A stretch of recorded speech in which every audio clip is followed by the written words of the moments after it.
I refused to help my sister after she betrayed me, and now her kids are calling me a monster. 3 days ago, I won $27 million in the lottery. Yesterday, my estranged sister showed up on my doorstep with her 3 children and a story about being evicted. The same sister who 5 years ago testified against me in court to help her husband steal my business. I didn't even know she was in the state. Let me back up. I spent 12 years building a successful restaurant supply company from nothing. My brother-in-law James worked for me for 8 of those years, eventually becoming my operations manager. I trusted him completely. He was family. What I didn't know was that James had been systematically stealing client information, approaching my suppliers with lowball offers, and preparing to launch a competing business, using my contacts, my business model, and even my company's proprietary ordering software that I'd spent years developing. When I discovered what was happening and fired him, he sued me for intellectual property rights and unfair termination. His claim that I had developed all the systems that made my company successful and I had stolen his ideas. During the lawsuit, my sister Elizabeth Perrin, his wife Perrin, testified that she had personally witnessed me taking credit for James's work for years. She claimed I was jealous of his business acumen and fired him when he suggested improvements. Every word was a lie. The judge ruled in their favor. I lost 60% of my clients overnight when the year I had to file for bankruptcy and sell my home to pay legal fees. Meanwhile, James and Elizabeth moved into a new house in the suburbs with their kids and built their business on the ruins of mine. I rebuilt my life slowly, assembled a smaller company, kept my head down. I haven't spoken to Elizabeth or James since the courtroom. Our parents died during those years and I didn't even see her at the funerals.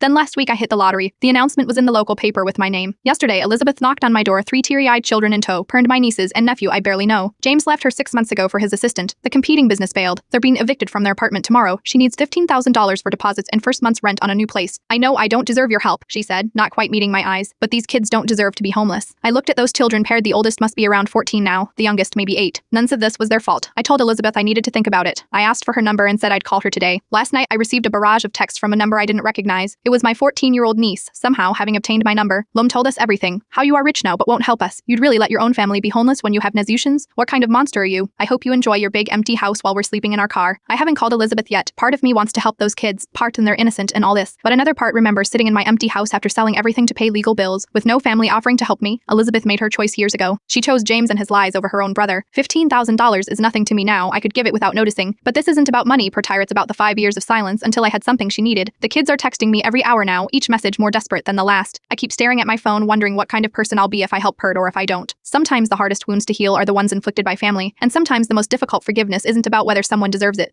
but whether holding onto the hurt is worth the cost.